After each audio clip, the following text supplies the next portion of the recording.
Good day viewers! Share lang na ako mula last 3 days ago. Gikuyog ko sa kumba na mag-ride kay gi-invite siya ride padulong PCH Cebu. Pag-abot na mo sa daan, naka-decide silang mo-stop sa Baluarte ni Alfredo. Kanang sikat nga antique house and diner nga paborito laagan, tambayan sa mga riders nga musaka didto. Usually open sila from 5 a.m. hangtod 10 p.m. Pag-abot na mo didto, nindot jud ang place. Dagandaghan kapilian silang food and drinks menu. Inom rag kopi ko nga kape, sakto kay tugnaw man didto. So mainitan sab gamay yan ba? Mga usa ka oras siguro may naglingkod didto, nag-chill, nagtanaw sa view, nalingaw ra pud ko maminaw nila while gatabi sila.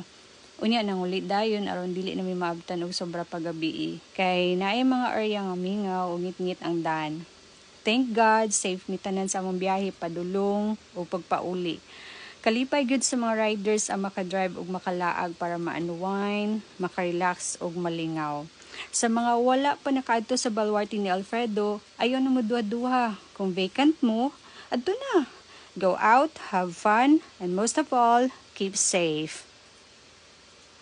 Salamat sa pagtanaw.